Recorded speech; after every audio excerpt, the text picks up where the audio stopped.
So, to start, what is your job title? I'm Vice President of Services at Phoebe Medical. That is my official job title.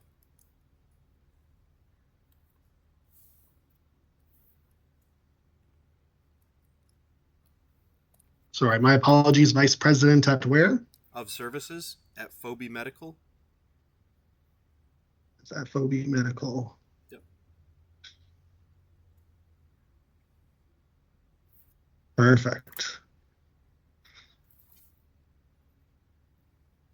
So, Phoebe Medical, is that a specific hospital or is that just a company? No, it's a medical equipment company. So we sell Okay, consumables, we repair equipment, we do on-site repairs, we do depot repairs. So they ship them to us and we'll fix them. We do all sorts of stuff. okay. Do you have a stable location or do you work like everywhere? Uh, it's a good question. So this is my office in all its glory. Um, So, is this office at home or a No, building? no, I'm in a warehouse, in a cage, in fact, and I'm quite serious about the cage bit. So, I mean, yeah, it just is what it is, because often a lot of my work is in the field, so maybe the cage is more appropriate for Mm. some of my stuff. It's really just a sitting space where I can set up my computer. That's it. So That I makes work from sense. That makes home. sense. I do a lot of work from home. I do a lot of work in the field from my phone. I do so much work from my phone. Okie dokie. Um, do you have any post nominal letters slash titles? So Uh, like I'm PhD, so forth. I'm a CBET. I mean, not that I ever like post that, but I mean, Oh, and I was just curious. On the title page for you. I just wanted to put oh it appropriately. yeah. No, I'm not one of those guys that cares. Like I've got Okay, several okay. several different credentials, and it's like, nah, I am not like having alphabet soup after my name. There's no way. I love that. I love that. So what does a typical day look like for you? Oh my gosh. Um, it depends on the day. But if we were to talk about Mondays, I have a lot of meetings in the morning because I'm coordinating between the management team and the various service projects that are going on throughout the company. And we also discuss upcoming projects, not to mention like the previous week's projects. So Monday is quite a busy day. Now, Tuesday and Wednesday and Thursday are all days where I get a lot of stuff done. I'm out in the field. Sometimes I'm visiting customers. Like last week, I was driving around Dallas, Texas, and I was visiting all sorts of customers and, hospitals that don't even know me or my channel or that I exist. I visit them to, see what type of problems they're having and stuff and maybe come up with a solution for them. So yeah, and then Friday is the end of the week. That's when I'm trying to get everything prepared for the next week, and I'm trying to close loose ends from this week. So Friday is also meetings, like sales meetings, and trying to get everybody on the same page for what's coming up and what happened previous. Okay, that's a lot. Yeah, So you work a lot with management then. yeah. With the owner of the company and vice president of operations and stuff. I do a lot of stuff with those guys, but at the same time, I have my teams. I have several teams of technicians, Mm. so I have to make one side understand the other side, which is not not easy. Because I mean, Especially with terminology and everything. yeah, because management they're all business people and salespeople, right? Mhm. Technicians are technicians, and Mhm. they don't always have the same goals. That's true. A lot of finances on their side. Yeah, How can we save money? yeah. So, why did you choose to become the specific type of biomed that you are? Oh my gosh. Um, well, I You can special. thank James for these questions. Nah, yeah. So, well, That's a good question. I think I'm in a very unique situation because most biomeds, I tell them not to work themselves into a niche. However, I've kind of done that myself. So, I mean, if you think about it, there's many jobs that probably don't want to hire me because I do social media and YouTube and stuff, right? It's a high likelihood that is something that happens. They're like, nah, we don't want to deal with that.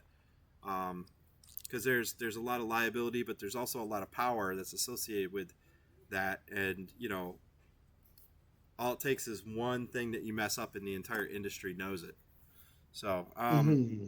but I specialized in operating rooms. I've done ORs for like 19 or so years, but I also do medical networking and stuff like that too. So it really was a product of opportunity. There's so many opportunities that were centered around doing operating room and advanced troubleshooting. That's what I just professed in. So yeah, So you found a niche that was there and yeah. you essentially filled the spot? That's almost exactly how it is. A lot of people allow their management to figure out what they're going to be doing. I have never allowed management to tell me what I will and will not be doing. Now they might tell you like, hey, we want you to go to this training or that training, but just because I went to anesthesia school doesn't mean that for the rest of my career I'm doing anesthesia. All right, that's there's a difference there, and the fact of the matter is a lot of people allow somebody else to dictate your career, and that is not me. I am sorry about that. My screen decided to lock me out, but I heard No, it's the okay. most there. It's all good. So, It's an interesting laptop that likes to lock randomly. well, it couldn't be worse. I was doing a speech in front of all of Houston HTMA, and the computer went into a timeout in the middle of my slideshow presentation, Oh and no. nobody was there to unlock it because only IT had the ability to unlock that PC.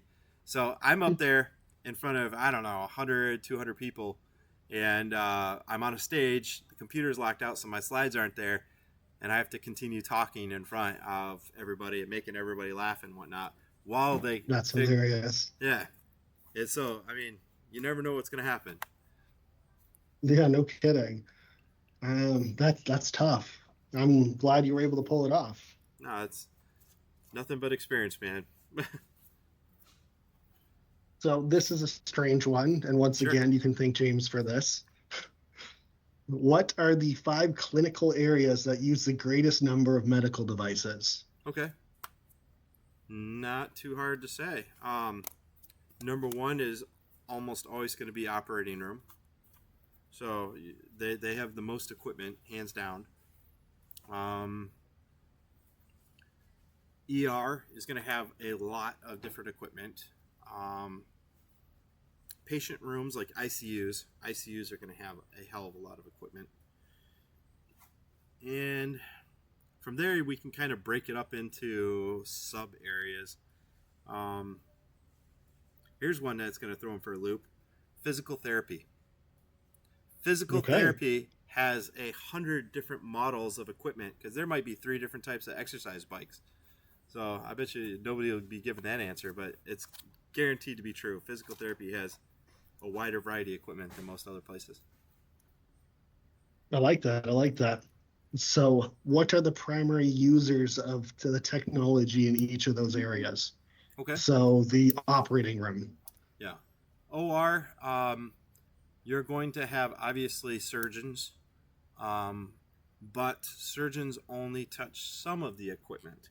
The other equipment will be mainly touched by nurses and or physician's assistants, or hmm, there sometimes is PCTs, patient care techs.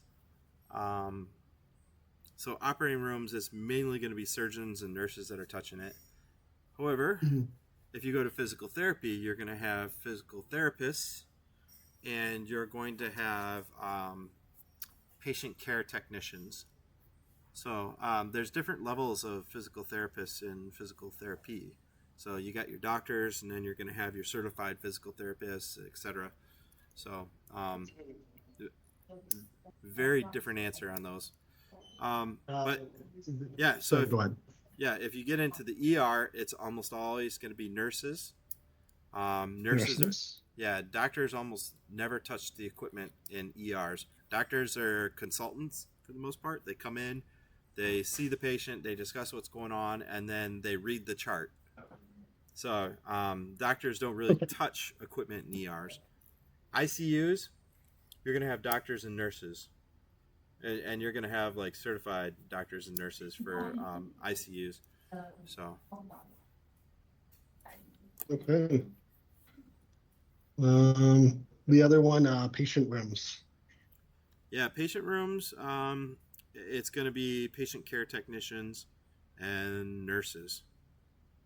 So it depends on type of patient room, but as long as it's not an ICU room, it'll be patient care technicians do a lot of it, like checking blood pressure and whatnot, Okay.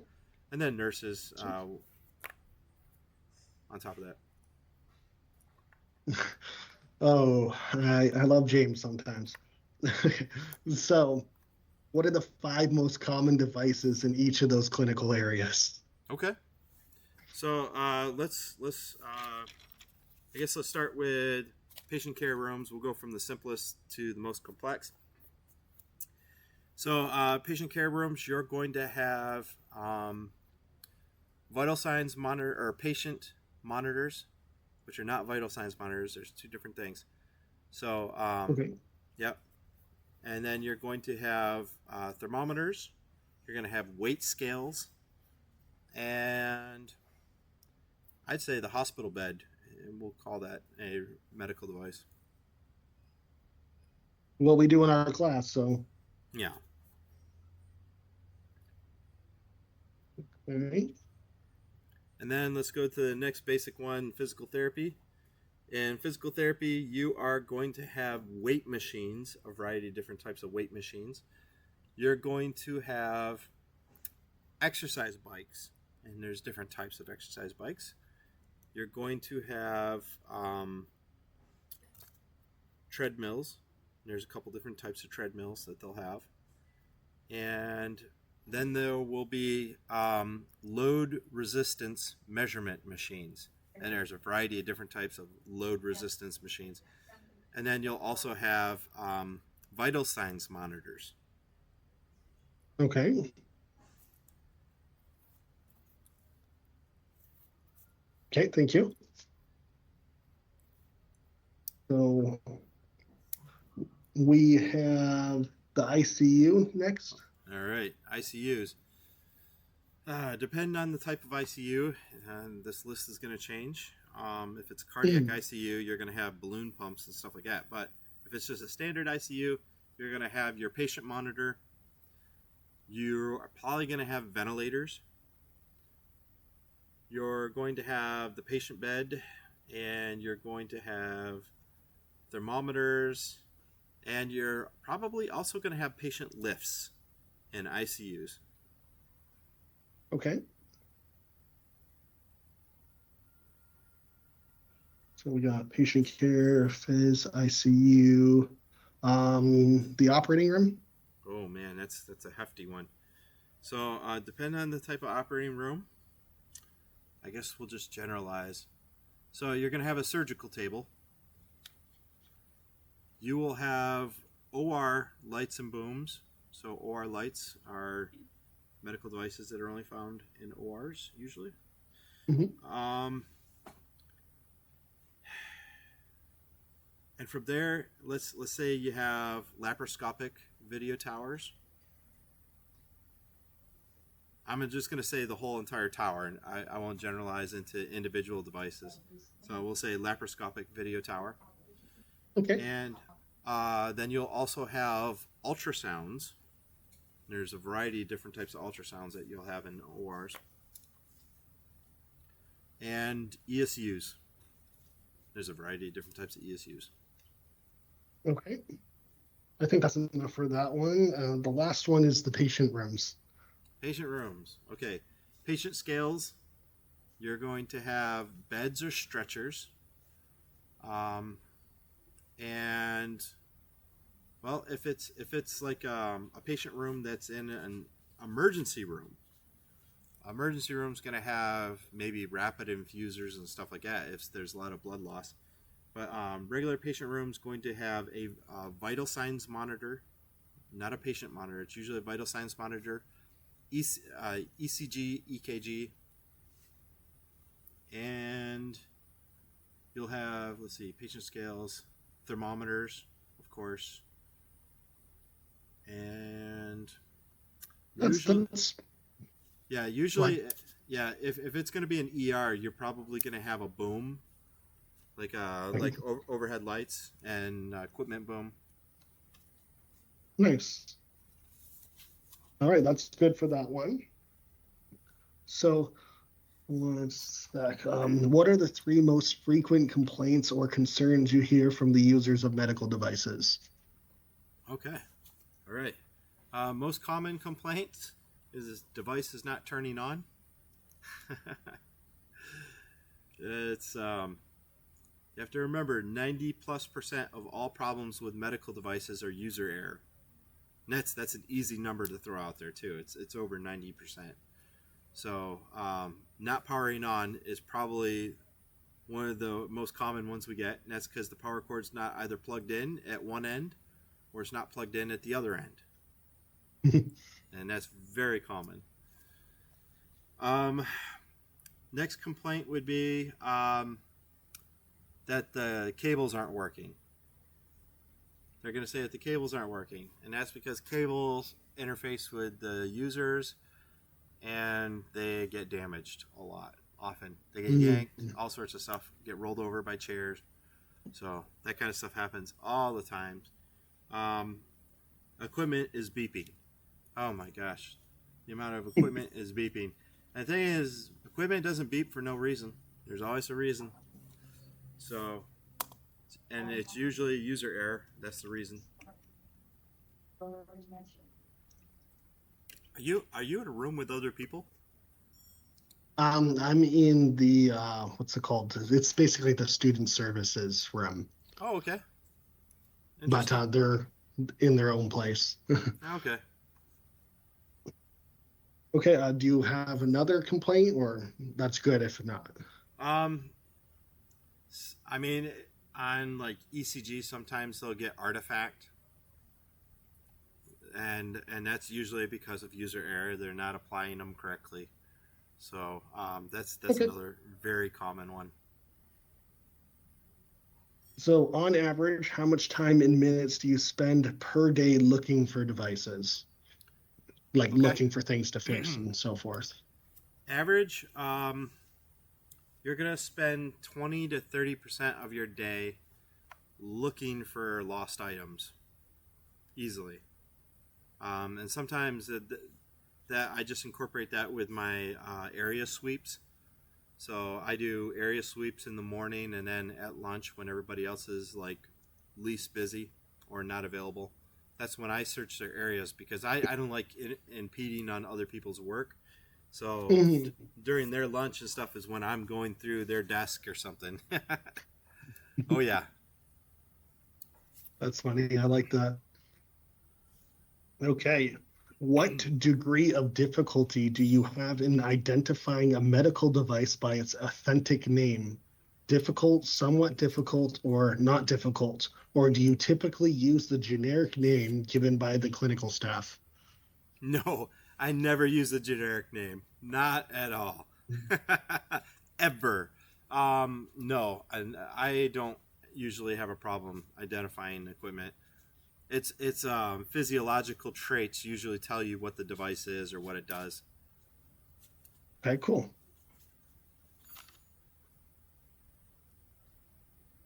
Alrighty. Is the asset item system at your hospital easy to understand? Do you have assets that have more than one ID? Um, so normally there won't be more than one asset ID. There might be a system ID and an individual asset ID. That could happen. So I mentioned laparoscopic towers earlier. So the tower could be your system ID, and then underneath that ID will be all the individual units like your light source, your camera box, and stuff like that. So they'll have an Okay. asset. They'll have an ID too, but you'll have a system ID That basically is for the PM, and everything on that tower gets PM'd all at once anyway. So, Okay. but normally your CMMS system, which is the database, the Mhm. CMMS normally will give you an error if two items have the same serial number or the same asset ID. So if you type in the number and another item has that serial already, you should get some sort of warning. It should pop up, and that'll tell you, hey. So if an item is found on location, they call it FOL. If it's found on location, I automatically do a serial number search first, especially if it has an Okay. old asset tag. I will search the serial number first, and if I get no hits on it, then that's when I enter the asset into the unit as into the CMMS as found on location, and of course, then you're going to do your PM because you just found it. Mhm. It is when you were learning to use your system, was it hard to learn or was it rather easy to learn? Some systems are very hard to learn, and some systems are very easy. Now, let's take for instance one of the largest brands, Nivolo. They have 3 days worth of training that they offer for their system. And I tell them that if it takes you 3 days to teach your software, it's not a good software. It's not good. You should be able to learn it in 1 day, because if it takes 3 days to teach, that means junior technicians and let's say the older technicians, Mhm. older people don't do well when there's menus after menus after menus. All right, and junior people That makes sense. they get lost because they forgot what menu a certain option was under, and so Of that's course. why your software, if it takes 3 days, it's too complex. You need to fix it.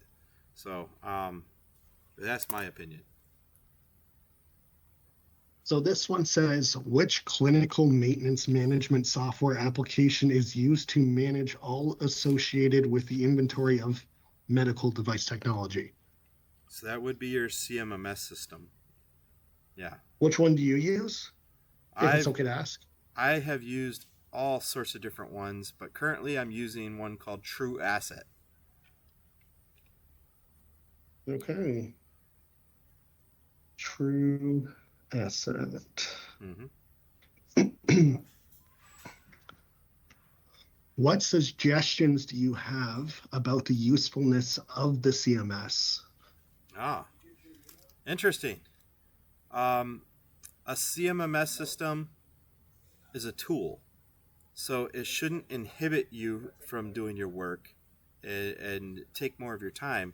It should actually aid you in doing your work. So if I can do a work order and record it and it takes me 30 minutes, but with a certain CMMS, it takes me 10 minutes longer just to record all the options and to correctly record my work order, then it's no longer a tool. It's inhibitants. So that's my suggestion is if somebody gets a CMMS system, they get 10 work orders. You open 10 work orders and you try to close 10 work orders and see if at the end of 10 work orders you're absolutely pissed off. It's not good. So, That but makes sense. yeah, so I encourage people to use your CMMS to keep track of like your work hours and also to keep track of the parts that were used when you do a repair, because most systems will allow you to order parts through the CMMS. So let's say I need a let's say that I need a part and it costs $100. Well, the person that has the authority to sign for that part, as soon as I say I need the part in CMMS, it magically goes to that other person, and then they approve Okay. it and or do the purchasing, and I don't have to be involved with that. I just say in my system, I need this to do this work order, send, and it goes to the other person. So if the CMMS handles your books correctly, then it's a tool, and it's a huge plus. But some Perfect. people don't have the system set up that way. Yeah, that makes sense. If you have a question, where do you go? Social media, that's the dead truth. Um, because if I have a question, that means that probably it's not an easy answer. So I consult the people that design the product or whatever, because you can reach them on LinkedIn almost directly. Okay. Do you have one more? Um, Believe it or not, this is going to be an odd one, but I have been using ChatGPT to help me find some answers faster than using Google or anything like that. It's just way faster. Interesting.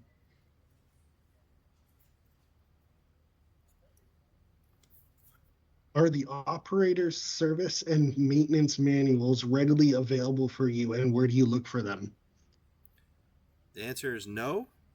And I'm going to admit to you that probably most of the work that I've ever done, easily most, let's say 90% of the work I've done, has been without service manuals because it's almost never available.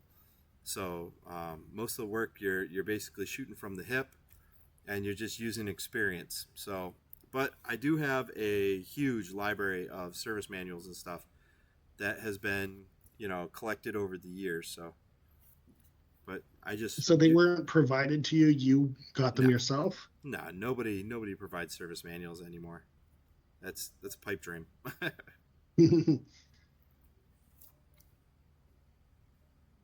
Okay. So the question it was, does your employer include service and maintenance manuals? Obviously not. Um, but do they provide factory service training for new technology that is purchased?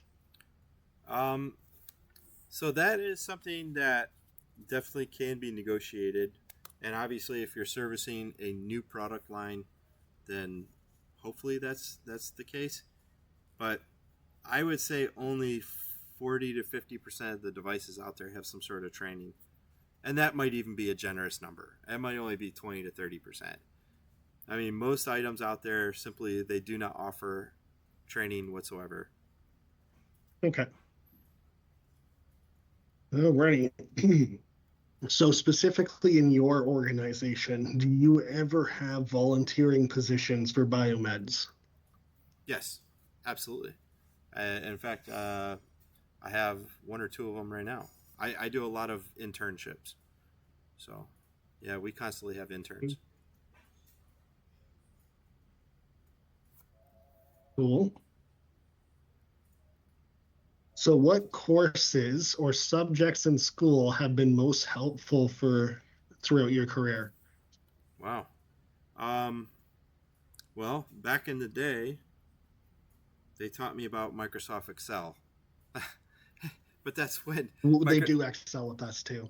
that's back when Excel was invented, though. So I mean, that would be back in the '80s and early '90s. So yeah, so Microsoft Excel was. I remember the first Microsoft Office, like version one.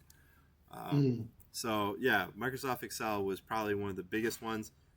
Um, and even that is starting to show its age because a lot of items that I do with Microsoft Excel, I could probably do with Chat GPT now. So, but yeah, and outside of normal things like I could say anatomy, physiology, and stuff like that has helped out. But obviously, soft skills.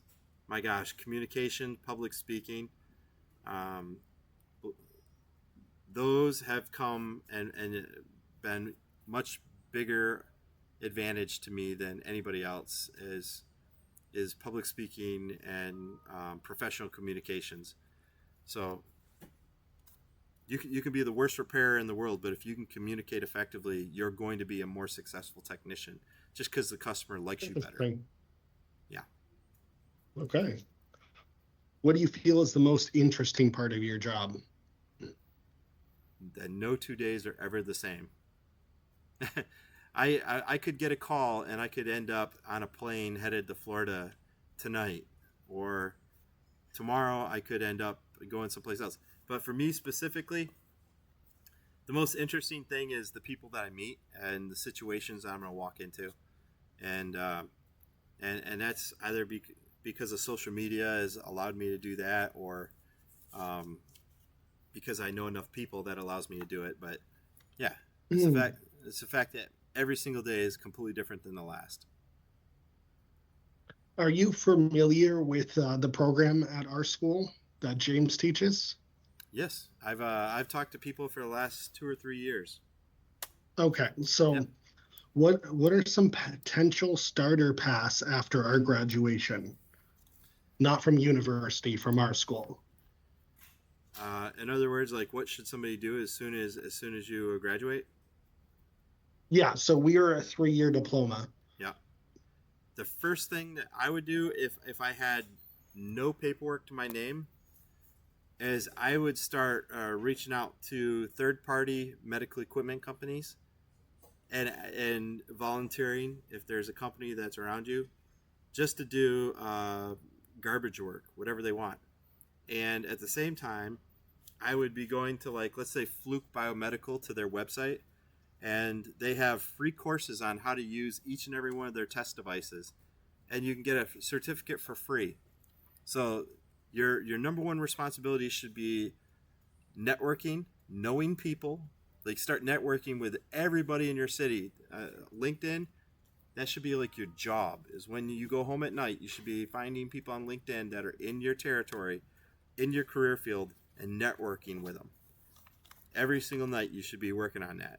You get 100 people per week that you can network with, right? So that should be your secondary, your tertiary responsibility.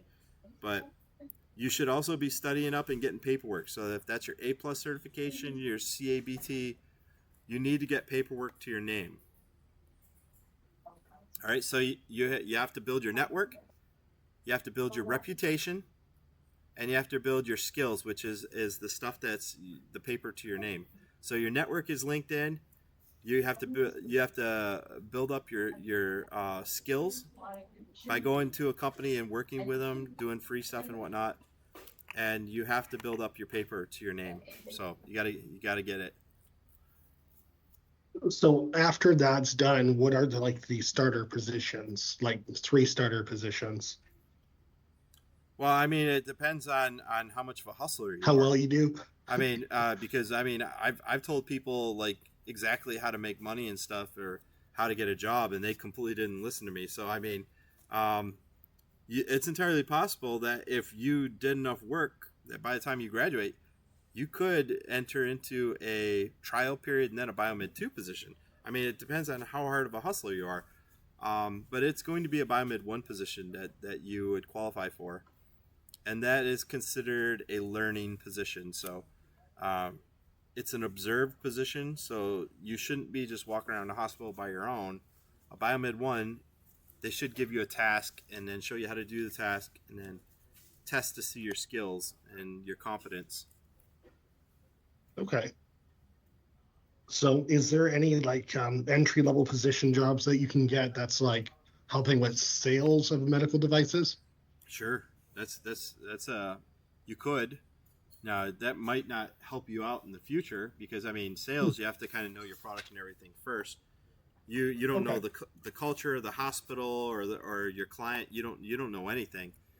But the first thing that you Mhm. should yeah the first thing that you should do is try to find an opportunity before you graduate, because once you Okay. graduate, you have all these other people that are at the same level as you that are competing for the same job.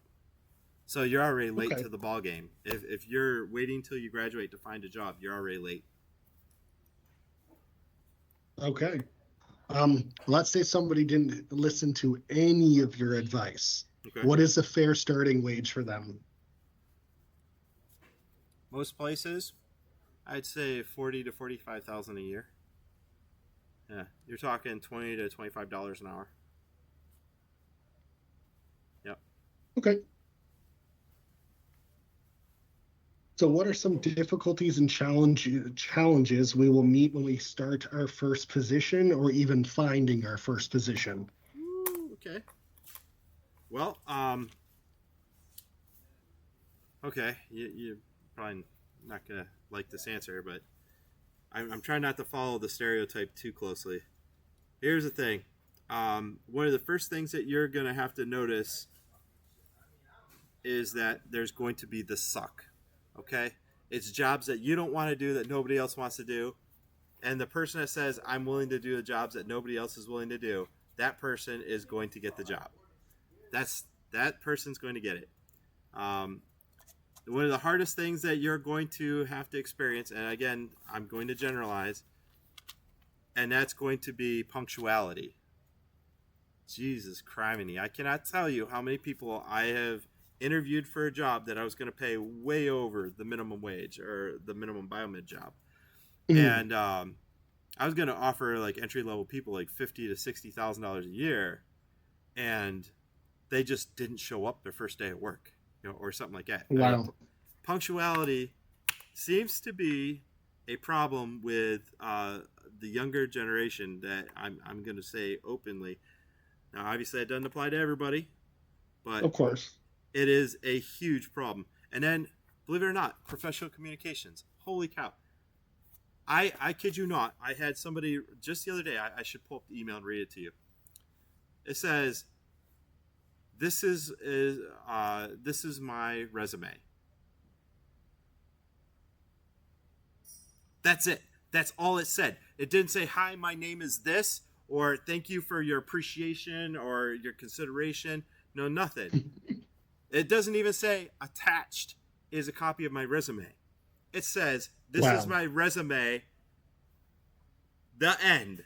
I don't even know this person's name, and they expect me to even open it. That's your level of communications? Click. Done. Yeah, that's You you sketchy. you just wasted more of my time than you can imagine.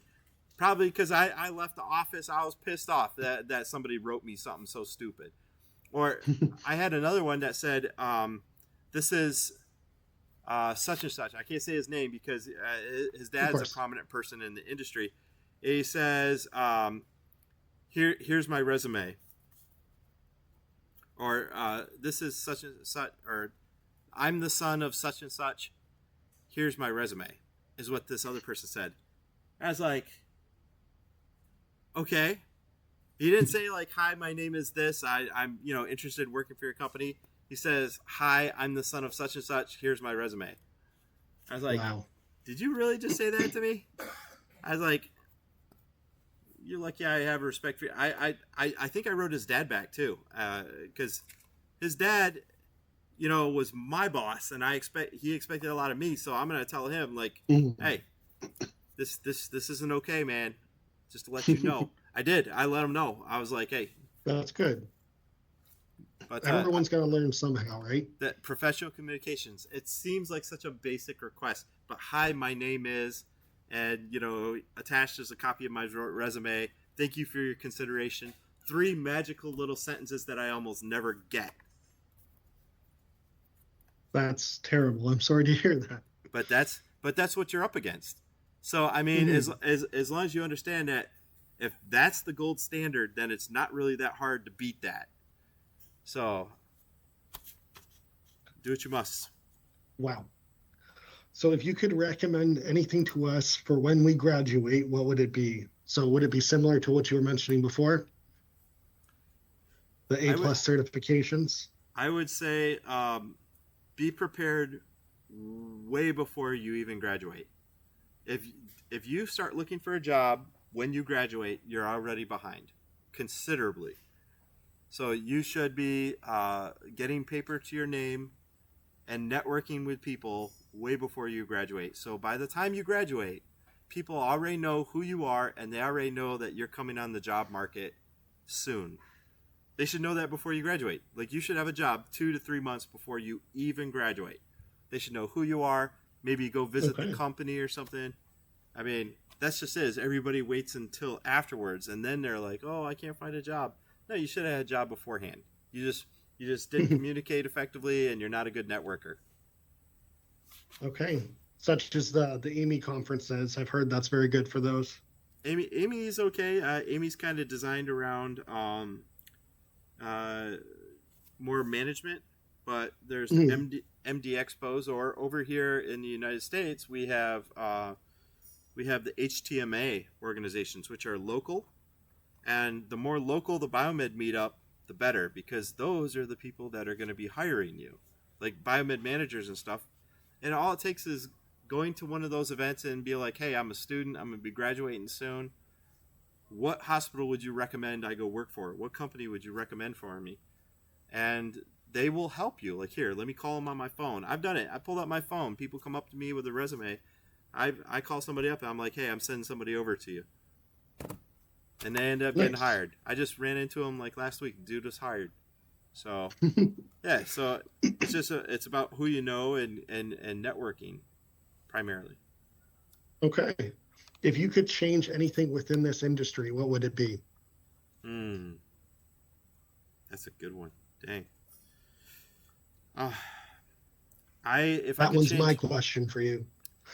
if I can change something about the industry, I would say that people start treating it like it's a skilled trade.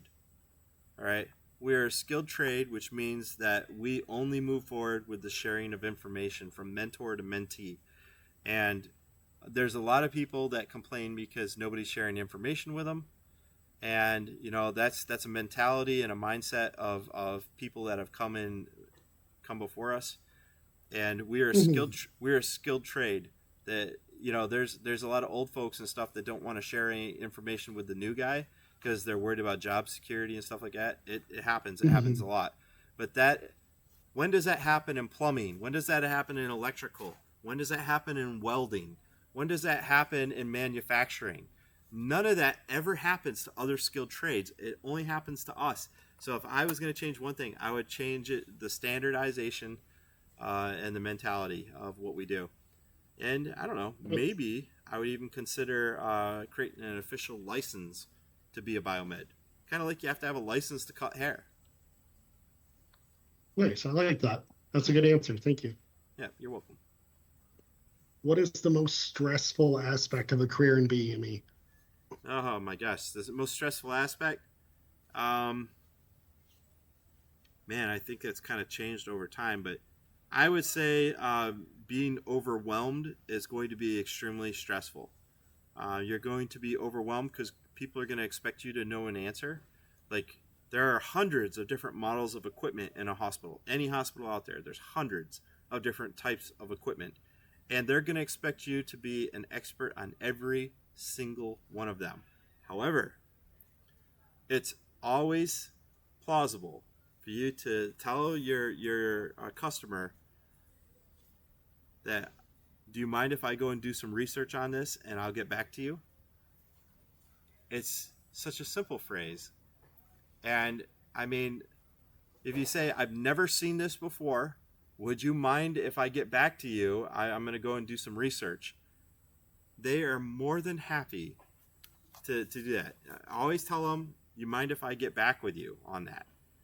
I'm going to go consult some senior technicians or some engineers. Mind if I get back with you? And can I get your Can I get your email so I can send it to you?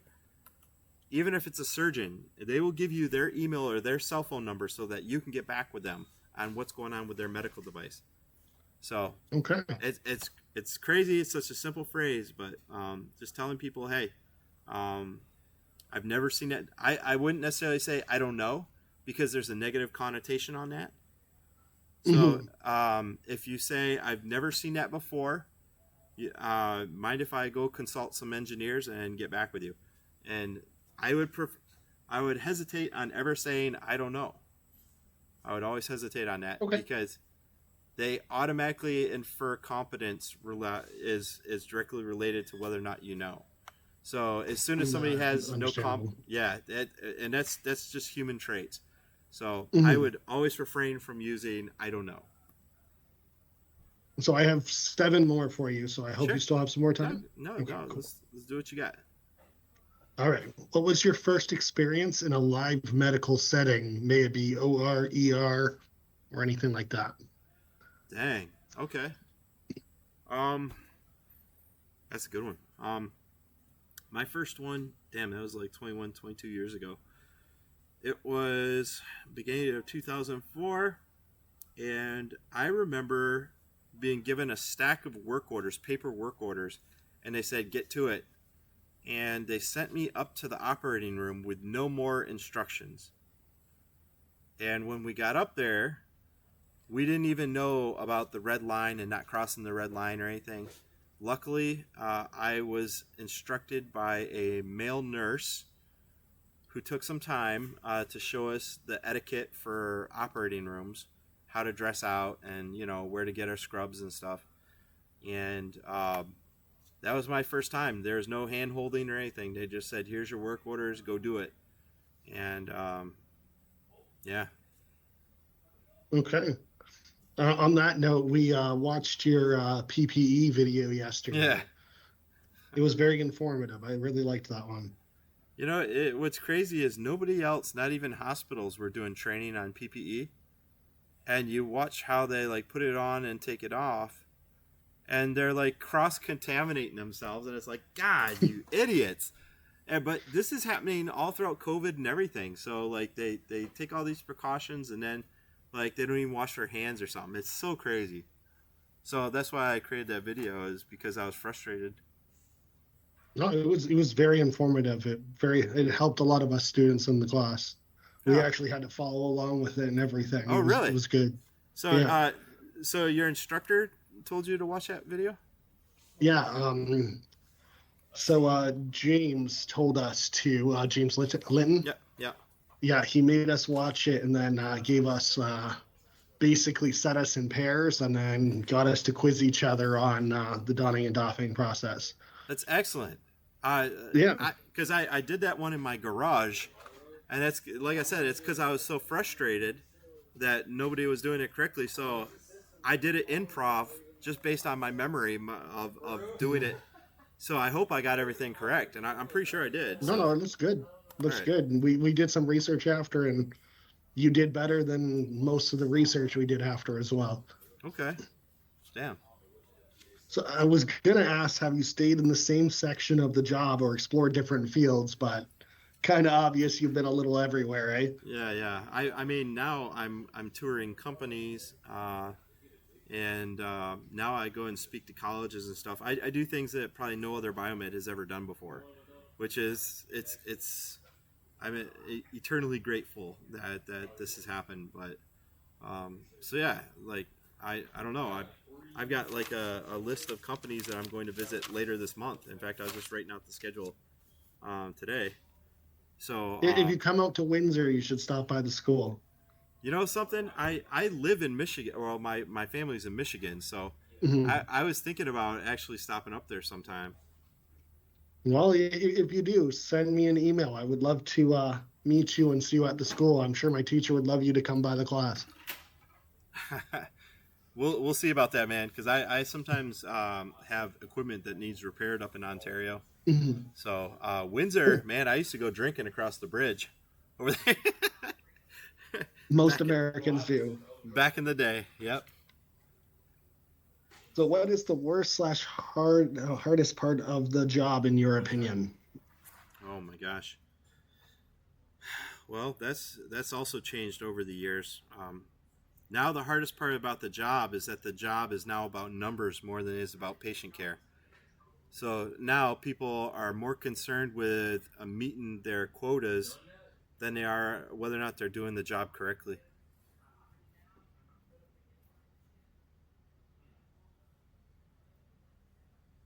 Okay.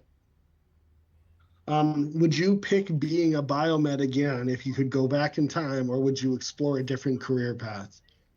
Oh, 100%. If I would have known the road that I was going down, um, I wish I maybe would have done it sooner. But yeah, no, this has been an insane career field for me, man. So yeah, from joining the Okay. military to you know happening to be in medical equipment repair, yeah, I have no idea where I would have been if it wasn't for that decision. So, did the military help with your education? Yeah, yeah, they trained me to be a biomed, but at the same time, I mean, they train you in leadership and setting your standards and stuff like that. So I mean, there's a lot of things that they train you on that um, Cool. a lot of people don't experience. So Which machine is the machine slash equipment is the hardest for troubleshooting slash repair? Oh my gosh. Um, it could be different types of X-ray are very complex. I mean, things like MRI and stuff can be extremely complex, but nowadays a lot of those guys just throw boards at it until it's fixed. But yeah, CT, MRI, those things, you can have good days and bad days. But for general medical equipment, some video systems in rooms and stuff can be a pain in the ass. Yeah, like if you think that Okay. they run video cables and stuff through the booms, sometimes they'll move it and like you'll have video, and sometimes they'll move it a little bit and now it drops out. Some of those type of problems can be just really complex. Okay. What was your most stressful experience in a situation that a medical equipment needed to be repaired in? Well, I did one video on this a while ago, and it What was was the title for that video? here. Let's see. Let me see if I can find it.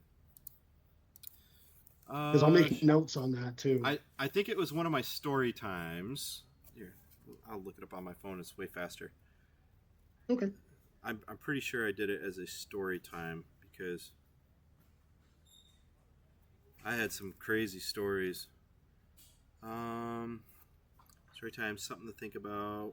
Story time, service commitments. Story time, Mr. K. Mr. K was a good one. Doctor's Trust.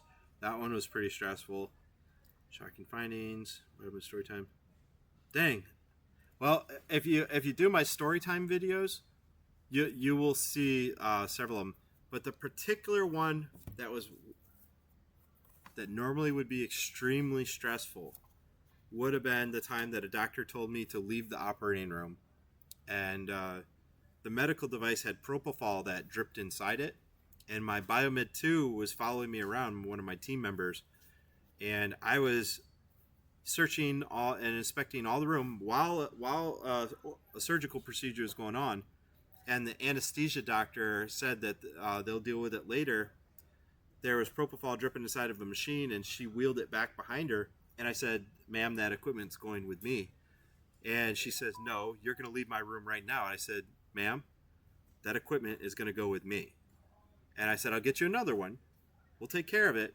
But I said that device right there cannot leave my sight, because what would have happened is it would have scooted to the back of the room. They might have dried it off on the outside, and then it would have Hmm. went immediately in another case, and somebody could have died, or it could have caught fire because propofol is an anesthetist. It does have a flash point, which means it catches on fire at some point. So yeah, that was a pretty stressful one. But yeah, go through and try my story times, man. There's a couple of them that are Okay. just there's some doozies. My last question for you is, do you yourself offer any mentorship? Yes, constantly. Um, Either Okay. I leave it pretty open that people can write me emails to abetterbiomed@gmail.com, or they can leave comments on my YouTube channel, or we do Mhm. interns like this morning. I had people back here tearing stuff apart here at Phoebe, so we do internships.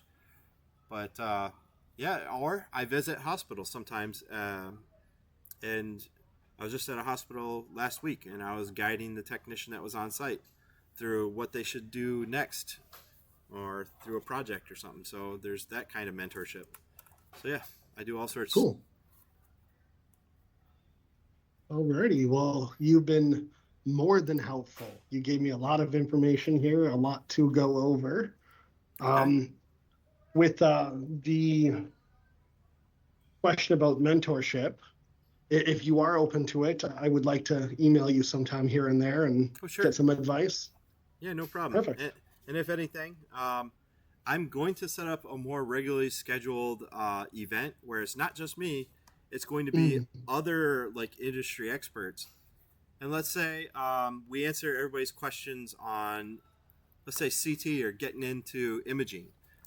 So we bring on some imaging experts and some people that own companies and stuff, and we'll have them answer your questions, like, how is it to get into the job, or how do you become a technician that does this. Um, we'll bring in some small business owners, and let's say you want to start your own biomed business. They'll tell you what to look Mm, out for, some common pitfalls, and awesome. I want to schedule regularly streamed live streams where we Mm, talk about different facets of this industry, and that you can ask that'd all be your amazing. questions live, like to the people that Mm, let's say people that design your test equipment. We'll bring them on mm. so you can ask your questions. That'd be really cool. I would appreciate that. I'll keep attention to your channel then, and Okay. I'm sure we're going to be watching more in the class, to be honest. Okay. Well, Alrighty, if you guys sorry, go have ahead. any suggestions or anything, just let me know. You can write me anytime you want, and I Sure. try to incorporate people's suggestions whenever possible. And if not, if I have a video or something already on the topic, if I can remember, then I'll send the video link over to you. Cool. Do you have any questions for me? No, sir. No, we're good to go. Perfect. So once again, my name was Devin Harback, and I honestly, sincerely, really appreciate your time. And I look forward to communicating with you in the future. All right, man. Let's do it anytime you want. All right.